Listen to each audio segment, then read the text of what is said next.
Well, hello, everybody, and welcome, and thank you for tuning in to the University of Arizona College of Law, Indigenous Peoples Law and Policy Program Giving Tuesday Huerta Scholarship Campaign. And we're very excited about the campaign this year. We've already raised, I think, about $13,000 toward our goal. We'll talk a little bit about that. I'm Professor Rob Williams. I know many of you out there are loyal alumni. Our alumni have just been fabulous. Our native and non-native alumni, really understand the importance of giving back and helping and remembering and mentoring. It's just a fabulous group of mentors out there. A number of our native students have been hired by your firms and in the government offices, tribal government, and state and local and federal government. And so that support of our alumni is so important to keep this program going. So thank you so much. And it's really just a privilege and an honor to be able to do this telethon. I know some of you may be familiar with the telethon concept if you're a fan of any of the local public TV stations.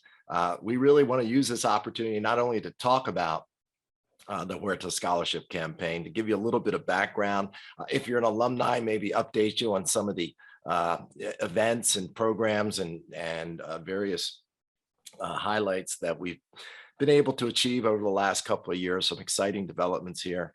We have a special guest today, really honored and privileged to have United Nations Special Rapporteur for the Rights of Indigenous Peoples and lecturer in law and associate director of IPLP's human rights programs, Francisco Calí Tzay. We'll be able to hear from him in a few minutes and talk about some of the work our students are doing in our IPLP clinics and supporting the special rapporteur's mandate. So we have a good show for you today. And again, there's going to be a link in the chat to donate. If you haven't donated yet, if you want to donate more, please, this is the time to do it, or anytime today, or we'll keep on asking. It's a campaign that goes on all year. We launch it on Giving Tuesday. We know the purpose of Giving Tuesday. I want to give a shout out. In fact, I'm really proud of one of our 1L students that we'll be able to interview today, and that's Slam Dunkley from the Nanticoke Lenape tribe. He was a 1L and organized our National Day of Mourning here on Thursday. And really helped raise consciousness, had a great turnout here at the U of A. And so again, the idea of Giving Tuesday is, we have, Black Friday and Cyber Monday, and Giving Tuesday started out about 10 years ago by a number of philanthropic groups to take time out to really give thanks by giving back. And that's really what the purpose of this event is today.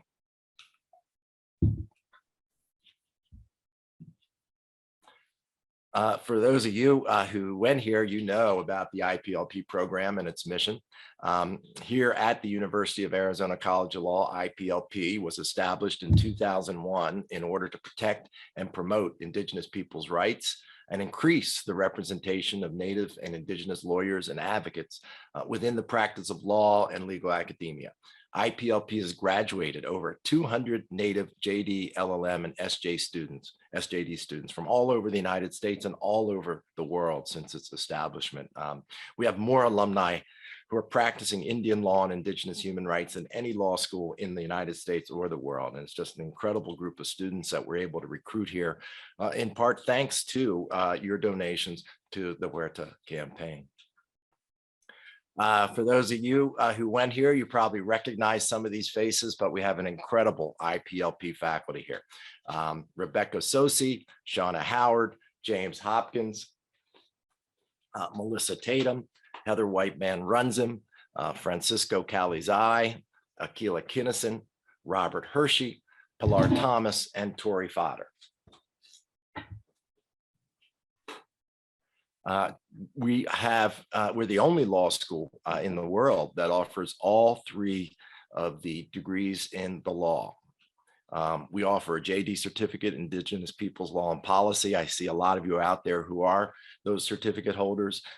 We have the LLM, the Masters of Law, the SJD, which is the PhD equivalent, and we've graduated more SJD students with specialization in Indigenous Peoples Law and Policy than any other law school in the United States or the world. I think at last count, we graduated over 40 students who are holding tenure track or research positions in universities and colleges and tribal colleges around the world. So you think of that influence you're able to have through teachers. We just went through the IPLP faculty, and the influence they had on you. And so really to generate that new generation of experts and scholars and researchers and advocates in Indigenous peoples law and policy. That's what the IPLP program is all about. And that's what you're supporting when you give on Giving Tuesday to our Huerta Scholarship campaign.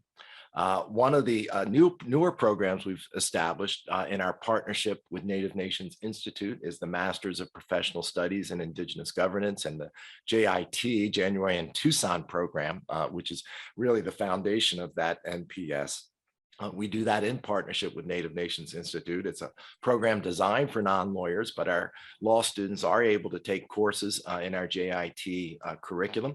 It's really designed to really teach tribal leaders and to share with the tribal leaders who come here in January in Tucson and in our MPS program, share experiences and really learn about the latest knowledge on tribal self-governance and self-determination.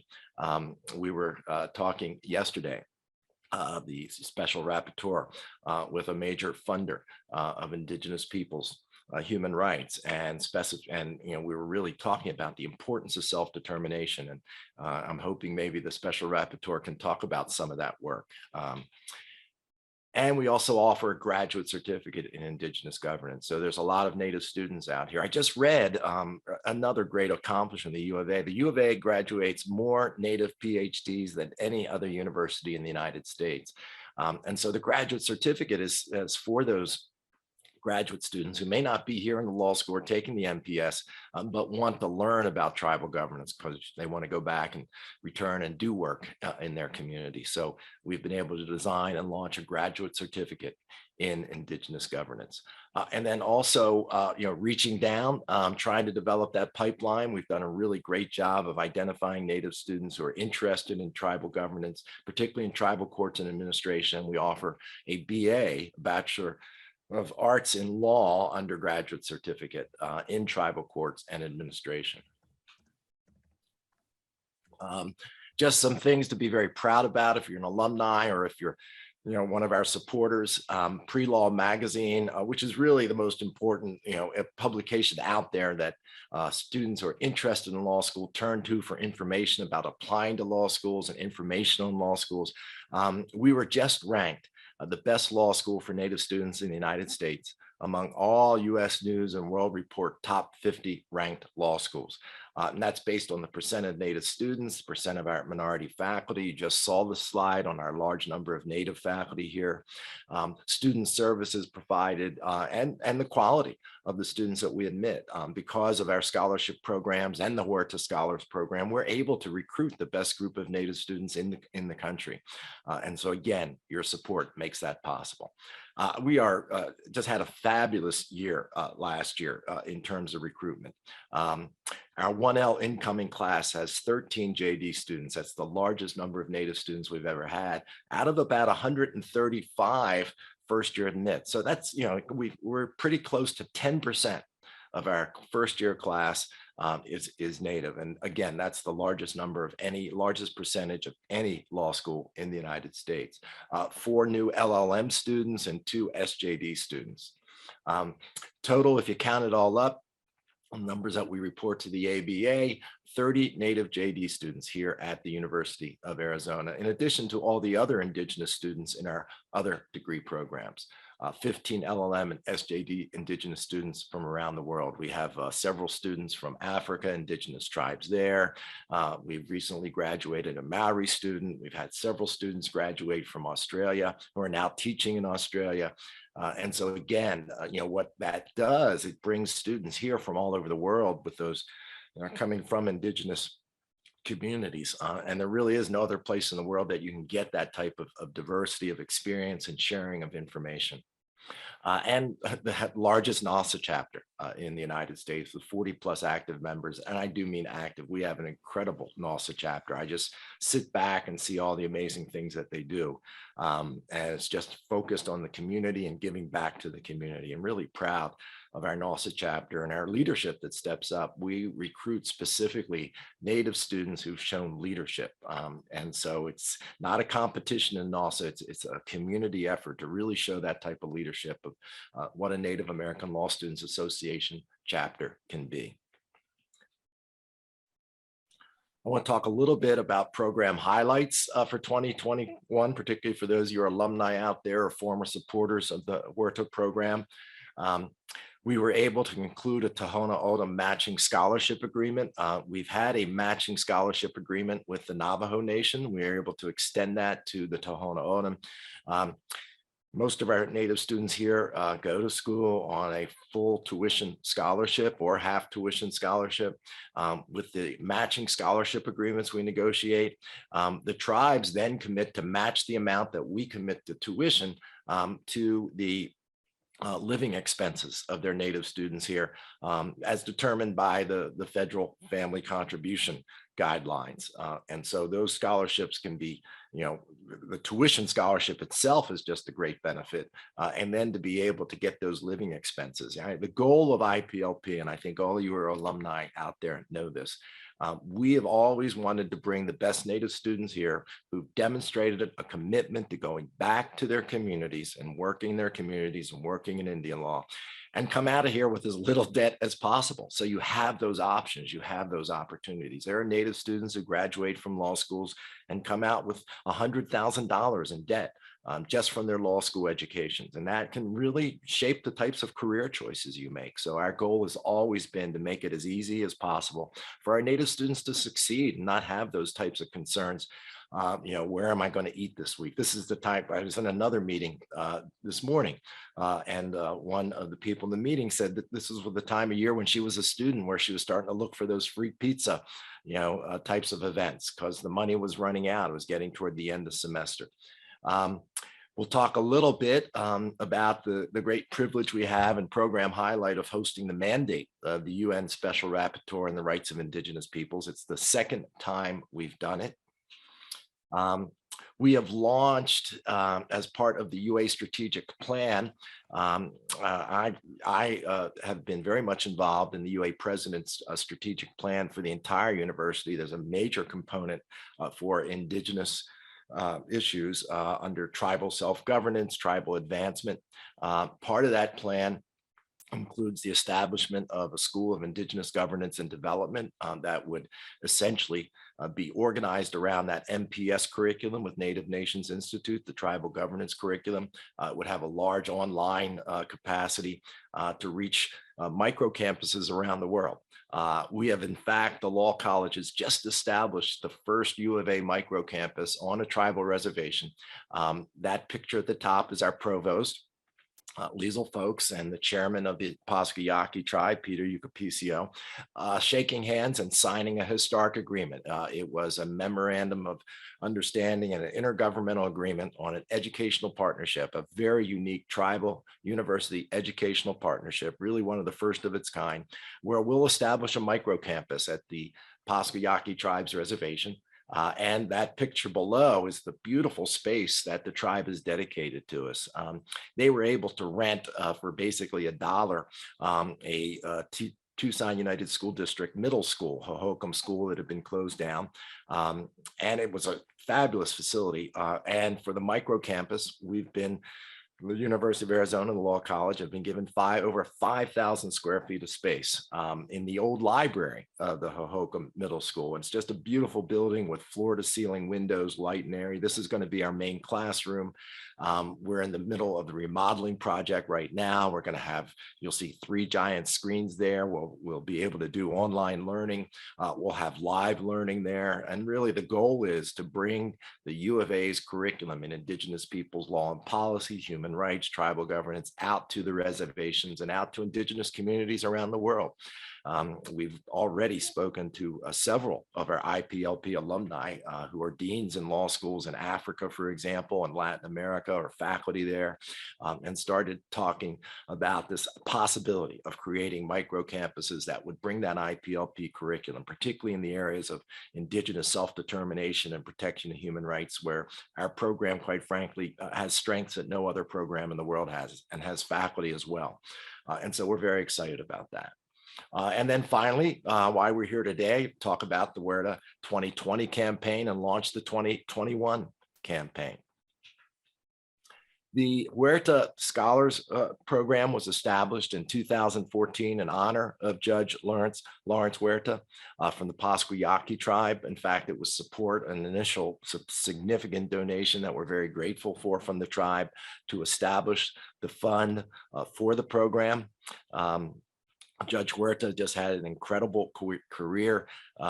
He was the first Native American to graduate from the University of Arizona College of Law, class of 1953. You know, it gives you a sense of just how far we've come when you think that the university was established in the late 1900s, and it took until, and the law school, and it took until 1953 to graduate its first Native lawyer. And as I've said, since that time, we've graduated well over 200 Native lawyers. He was also the first Native American to be licensed to practice law in Arizona, and he was the first judge, Native judge, to sit as an Arizona judge in the state. And so we are incredibly proud to honor his legacy, and he's still alive, still kicking strong, still a great supporter of the U of A and the Huerta Scholars Program.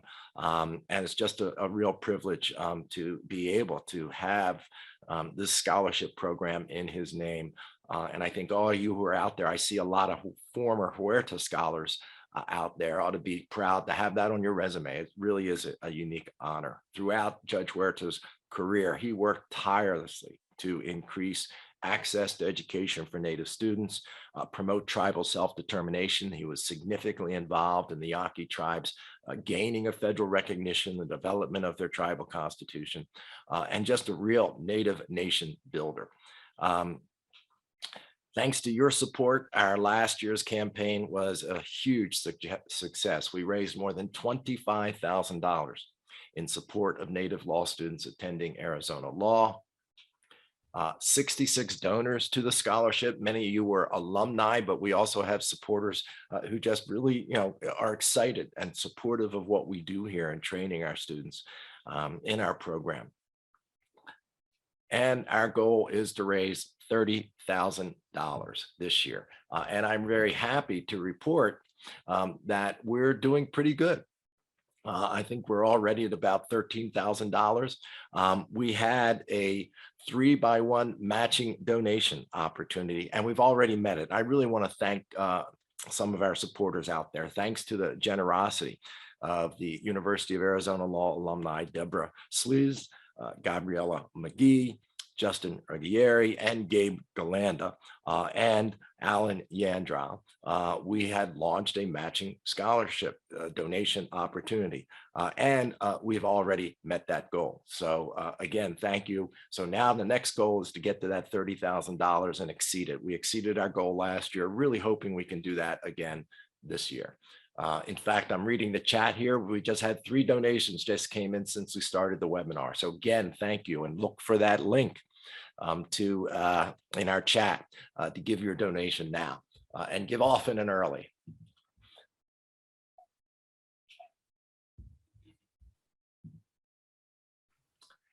Just general overview of the Huerta program and scholarship program is just a small piece of what we do here. We are very fortunate to have available to IPLP $900,000 every year to provide scholarship assistance to our Native students. And these are called the Williams Achievement Awards. That's what they do to you when you're at a place for 30 years and trying to raise money for Native students. They named the scholarship after me. I'm very honored by that. And I'm very honored by just some of the incredible students that we're able to name as Williams Achievement Award winners. All of those students receive support from the Huerta Scholars Fund. And the way this fund works, well, you see, well, $30,000, what can that do? It does a huge amount, because what we're able to do is take those funds and divide them up into $2,000 and $2,500 stipends, in addition to the full tuition awards or half tuition awards. And those stipends then help our 1L native admits, assist them with moving expenses, security deposits. For those of you who went to law school, you know what it's like. When you come here in August, and everything you've got to do, you got to buy books, you might have to buy a computer, there's going to be fees, there's security deposits, you want to pay your fee to get into the athletic center, for example. And so and oftentimes, as I said, under federal guidelines, you're not allowed to process any of those stipend living expense awards until 10 days before the semester begins. So these stipend awards can be very helpful in helping our students make that transition and get off to a great start. I also want to mention the Vine Deloria Fellow 1L Scholarship Award. Many of you know that Vine Deloria was a co-founder of this program. Vine taught here in the last 6 years of his life. Our students were so privileged, and our faculty was so privileged. Most of our faculty would sit in on Vine's treaties course. I'm sure there's some of you out there now who had the privilege and the benefit to be taught and mentored by Vine. I want to give a special thanks to Vine's wife, Barbara Deloria, who continues to support the scholarship. And we have one of our Vine Deloria fellows out there today that we're going to be introducing in addition to our Huerta Scholar. So again, the financial aid here is so important to support this program. And if you look at the diversity of last year's Scholar Award winners who are here this year, they come from every tribe in the United States, just about. We've had over 100 in our time here. We've had over students from 100 different tribes here in the United States. And this is our fabulous roster this year, have already taken a leadership role in our NALSA program. So really proud of our Huerta Scholarship recipients. These are the students that you're supporting. And so many of our students go back. They all think, why did you go to law school? Well, I want to learn Indian law to go back and help my community. I want to be an Indian rights warrior. And that's not by accident. The students that we recruit, we go carefully through their applications. We look for that commitment to their communities, as demonstrated by where they grew up, where they've worked at, where they want to go back to, the types of work they're doing. So just an incredible group that we've recruited this year who are going to go on to do great things. So that's the Huerta Scholar Program and a report on our entering class. Again, one of the great highlights of our program. We are particularly proud this year to have been asked to support the mandate of the United Nations Special Rapporteur on the Rights of Indigenous Peoples, Francisco Calí.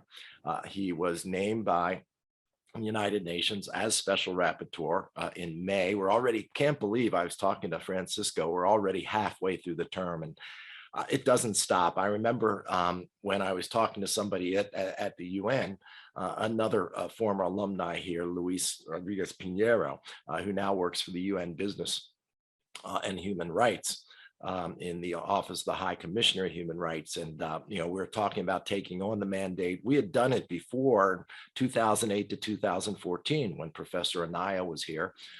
He served as special rapporteur. We supported his mandate. We had a big staff, raised money that we needed to raise. And, Luis, I said, what do we need to know about the mandate? He says it's a 24/7 job. So to do the mandate and support the mandate, that hadn't changed from when Jim was special rapporteur. It hasn't changed now. One of the things to know about these appointments is they receive no salary from the United Nations. They're independent experts. They get a small support budget, small support staff, and they're lucky if they get that. If there's a hiring freeze or financial issues at the UN, sometimes people are put on leave. So essentially, oftentimes, the only support that the special rapporteur gets is from the type of institution like the U of A and IPLP that can provide that support. And so when we were asked to take on the mandate, it's just an incredible educational opportunity for our students. Whether our students want to practice domestic federal Indian law, whether they're from foreign countries and are taking their LLM and SJD here, the opportunity to work at the highest levels of the UN system in the protection and promotion of Indigenous peoples' human rights is an opportunity no other law school has ever ever been able to offer in terms of working with the United Nations Special Rapporteur. And particularly, when you think about the individuals who are named to these positions, they are globally recognized as experts in the field. And I'm really honored to be working with UN Special Rapporteur Calí. He was the first Indigenous member of the UN Committee on Elimination of Racial Discrimination. He was the first Indigenous president of the UN Committee on the Elimination of Racial Discrimination. He has been a nation builder and human rights advocate in his home country of Guatemala, one of the leaders of the indigenous human rights movement there for basically his entire adult life and almost his juvenile life as well. He's always been involved. He's always been an organizer. He's always been an advocate for the human rights of indigenous peoples. The indigenous human rights community was not surprised, but delighted when he was named as the special rapporteur for indigenous human rights, given his reputation, his experience, and his wisdom and his diplomacy. Before taking on this position, Francisco was Guatemala's ambassador to Germany. And so again, it really is my pleasure and honor to invite Francisco here today and talk about the mandate a little bit and some of the work that our students get to do. And some of you out there, I see, have worked with Jim Anaya, for example, when he was United Nations Special Rapporteur. So you know how valuable that experience is in broadening your own Indigenous legal education. I'm proud to say that Francisco serves as a lecturer in law and associate director of our IPLP human rights programs. So Francisco, thank you. My colleague on the faculty, it's your show. Can you talk a little bit about the mandate and some of the great work our students get to do under your direction and guidance?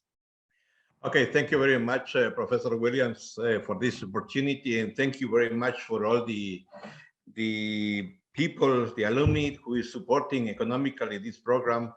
And I think that today, as Professor Williams was saying, it is an opportunity for a student, especially Indigenous students, that they have to work not only under my direction, but is under the direction of Professor Howard, she is doing a great job just leading and teaching the students, Indigenous students, how to do their job. And it is very amazing, especially because the students that I have the honor to meet, they are very active, and they are seeing an opportunity to learn about international Indigenous law.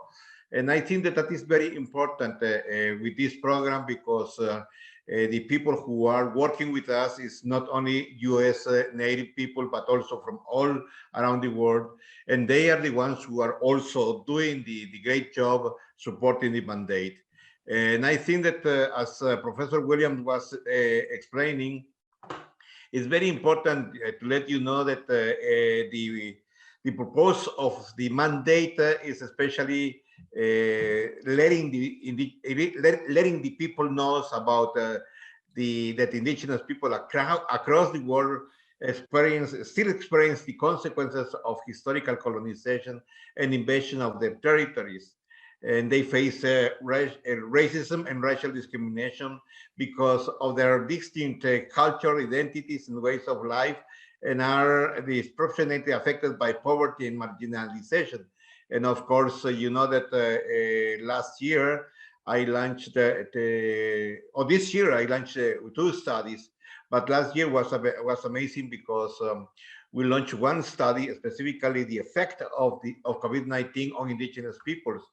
And what's amazing, the role that the students have played, especially gathering all the information, doing research on all the issues that is affecting Indigenous people by COVID.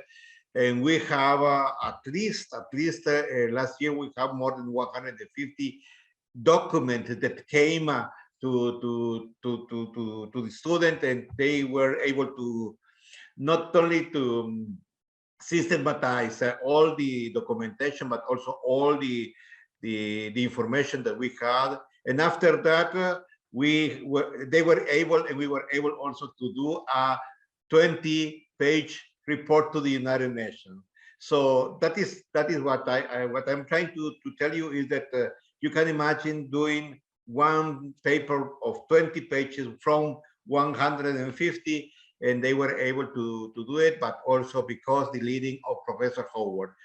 So there are many things that they can learn with us. I know that any of the people who will be a special rapporteur, they are capable to do the work that I am doing. But I'm very pleased and I'm very passionate on the right of indigenous people. So I think that that is why the student today, I know that Islam is there also. So there are many people who are very enthusiastic to be there, and they are very happy to be with us. So I don't know, Rob, I have many things to say, but I got excited when I started speaking. No, thank you. And no, we're going to let you go and save the indigenous world. You have Francisco has this wonderful saying that really inspires students. You know, why are we doing this work? And he likes to say one letter. One letter can make a difference. And it's oftentimes our students who help draft those letters. So you can make a really incredible difference doing this type of work.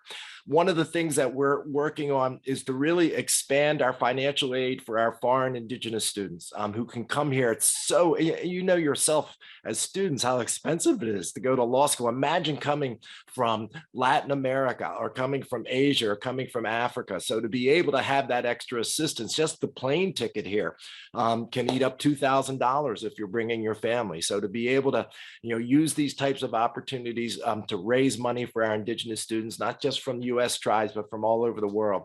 I want to thank you, Francisco, for being and for making this your home at least for 3 years. And it's thank you, wonderful. thank you, Professor Williamson, and thank you to all the people who are donating for this program. So thank you very much. We'll let you go, Francisco. Thank you so much.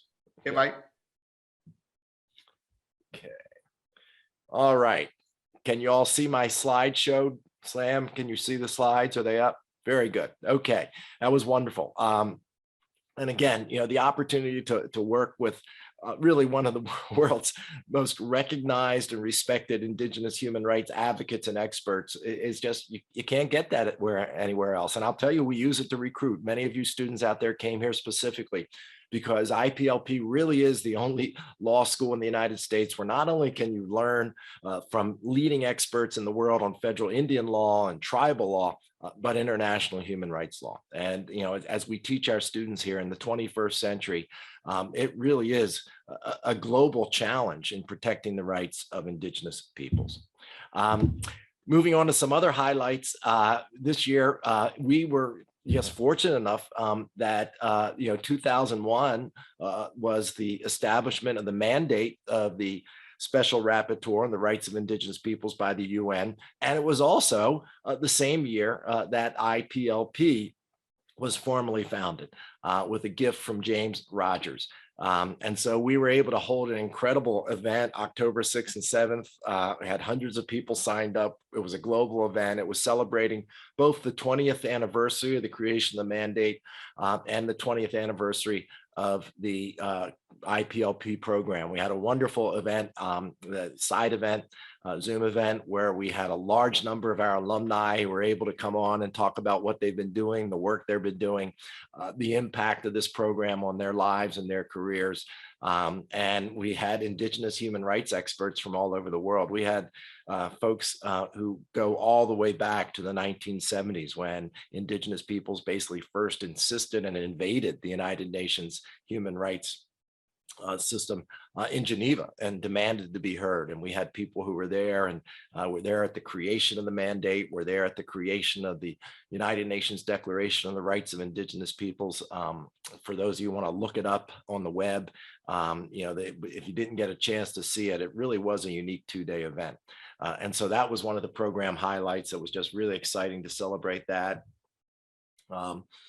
The other thing I want to talk about, if you just look down, you see where our students work. If you're donating, where does it go to? It goes to train students who are going to go out there and have incredible careers and make a difference and give back to their communities in some of the best law firms and government positions and tribal offices in the United States and around the world. So the summer jobs are, that's where we've really been working on making sure our students can get those great summer jobs that help for future placement and also learn. If you look at what they're doing right now, some of our alumni are just incredibly influential in the fields. They're real leaders, and particularly for our LLM and SJD students we're the only law school in the world that's had students who've sat on the United Nations expert mechanism for Indigenous peoples, the United Nations Permanent Forum, and we've had our faculty member here, two faculty members who were the UN Special Rapporteur. So we've hit all three of the bases. Those are the three major UN positions and bodies focused on Indigenous peoples' rights, and our faculty and graduates have all had meaningful roles in all those institutions. So thank you for supporting this next generation of Indigenous lawyers, advocates, and scholars. And we're really privileged to have two of them here. And we'll be able to talk to them. I have a couple of questions for them. Slam Dunkley is from the Nanacoke Lenape tribe. He came all the way out here from the East Coast, knew about our program. I remember recruiting him on the phone and how excited I was that he was going to come here. And then Shania Key from the Navajo Reservation. Shania is also our Vine Deloria scholar. And so just really happy to have them here. They're struggling through first year. We're getting close to exams. They look remarkably relaxed, given that we're less than 2 weeks away from D-Day here, but it's gonna be A-Day for you guys. So let me talk to Slam first. Slam, why don't you talk to us a little bit from where you're from, your background, and what inspired you to go to law school, and particularly this law school? Della Wensi, Slam Dunkley, Nati, Nanticoke, Lena, Lenape, Della Ba Wensi, Apokunamik, Lenape, Hoking. My name is Slam Dunk. I'm Nanticoke, Lena, Lenape. I come from Odessa, Delaware, on the ancestral lands of Lenape. And what motivated me to come to law school is to definitely push for my tribe's federal recognition, but more than that, the liberate Indigenous peoples from the systemic oppression of the US government. But also to fight for the rights of Indigenous people on a global scale as we try to fight the climate crisis. And the University of Arizona provided almost everything I needed, everything I need to fulfill that goal. And I have great faculty here to teach me everything I need. I have students like Shania in my classes that allows me to have conversations about common goals and common issues that our people face. So it's been a blessing and a dream to be here. Thanks. Sam, maybe talk a little bit about that fabulous event that you organized, the National Day of Mourning. What was that about? Let me first announce we've got $15,000 toward our $30,000 goal. So there's the chat. Make sure. And Justin Burrow, our assistant director, was able to post the link for that 20 Years Advocacy Conference. But Slam, talk a little bit about the National Day of Mourning, what that was about, and how you and NALSA were involved. Yeah, so NALSA has done a lot of work this semester. I've had the opportunity, along with SB, she's from the Cherokee Nation, to be a 1L delegate on behalf of our 1L peers. And we've been, like I said, doing a lot of activities. So the Day of Mourning was a replica of what's been going on in Plymouth, Massachusetts since 1970. And they bring in Indigenous people from all over the world to speak on behalf of what their people are dealing with.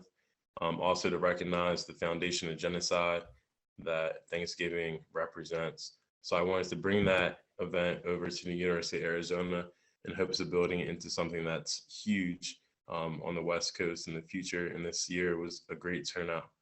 Me and SB were able to provide food. We had a march. We had students speak, practice our public speaking skills. We had representatives from the Tohono O'odham and the Yaqui Nation come out and speak to us about what their tribes are going through to continue to build that relationship. And it was a great event. And IPLP was gracious enough to fund the entire thing. So in terms of money, we didn't have to worry about any of that. We just focused on building the community. Yeah, our philosophy here is if NALSA wants to do the work, we'll provide the funding. You guys are awesome. Thank you. That was just an awesome event. Let's see, Shania, Why don't you tell us a little bit about yourself, where you come from, and what inspired you to come to the U of A? That Shania and she has touched the initial on but being my dish, give me just take puts on me the shell. Big about done that not shot auto cut out the initial. Hi, I'm Shania. I'm a member of the Navajo Nation, and I'm from a place on the reservation, on the Navajo reservation called Pinon, Arizona. And I kind of like worked after graduating college. I worked in my community as a librarian technician and with the youth of like my community. And it's really that inspired me to come to law school, just because I've seen like how like the law has affected everyone's lives. Like there's also like the Navajo Nation has a traditional fundamental law, and that like really inspired me to like get to know more about that. And I chose U of A because it allowed me to do that. There's the tribal governance program, there's like the law librarian fellow program. Like there's so many things that like I was attracted to, and that there's so much opportunities to get to know more about the law and how I can help my community.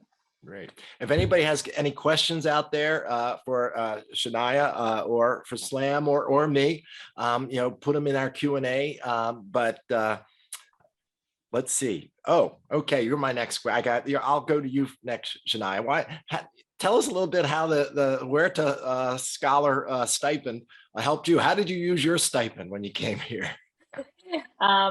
Well, I was in shock when I got accepted, and I was like, oh, like, how do I get there? Because it's an 8-hour drive from like my town to here. So it really did help with like gas money to come here, like being able to put a security deposit down for like an apartment. So like it helped with like the little like things that I didn't realize like you had to do with like law yeah school. a lot of our alumni out there, they forget they're now making the big salaries with the big Indian law firms, and they don't remember how tough it is, and a couple grand can go a long way. How about you, Slam? How did the Huerta stipend help you get out here? You came a long way. Yeah, super long.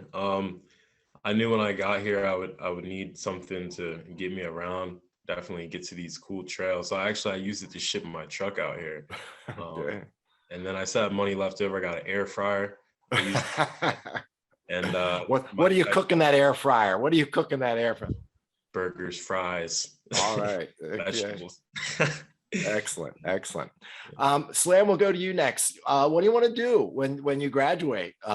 Here, hopefully with as little debt as possible, right? Sure. I think one of my biggest goals is to make corporations face their corporate responsibility to Native American tribes and to all communities in America and outside of America.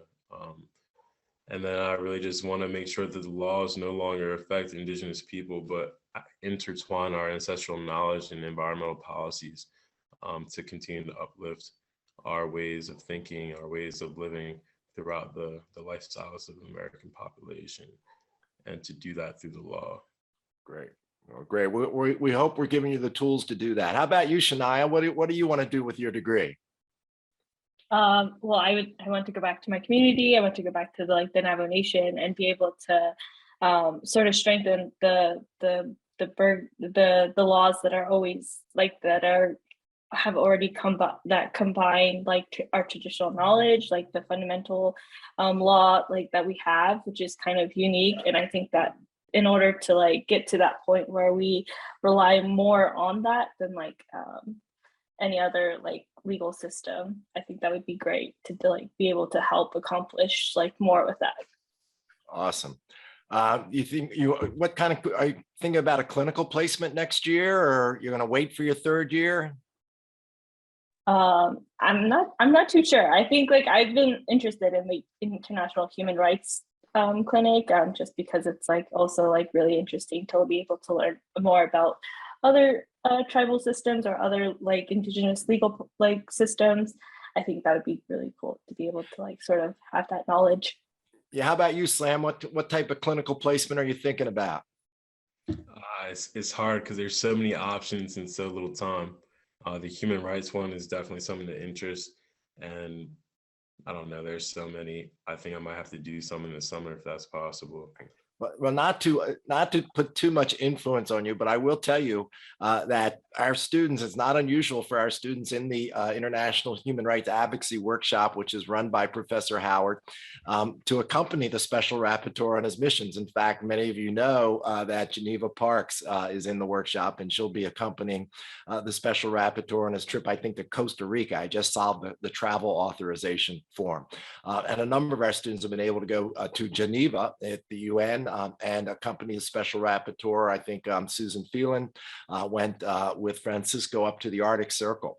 So if you'd like to travel, that's the clinic to get into. So anyway, hey, I want to thank both of you guys. I know it's a busy time of the year. I can tell you're all thinking about contracts while you're talking, and torts, and what is it, negligence, the elements for negligence. So I know you got to get back to your studies, but thank you for taking out the time. And again, thank you for being such active members of our NALSA community and being student leaders and just being here at the U of A and contributing to our community. So that's it. Let's see, unless anyone has any Q&A. I want to thank everyone here who tuned in. I want to thank our supporters. We're well on our way to meeting our goal. We've already admitted the first several Native students for next year's class. I think we've already admitted 4 Native students, and we're doing that earlier and earlier. The great thing is we're increasing our applicant pool as more of our students graduate, and our alumni, the alumni, and for both of you, Shania and Slam, we rely on you guys, word of mouth. You can put out all the stuff on Twitter you want or Facebook, but nothing helps like having students who are here tell you this is the place that you want to go. So that'll be your role in the upcoming years, is recruiting for us and giving back to the Huerta campaign. I always let all of you know that, we'll be calling when you guys graduate.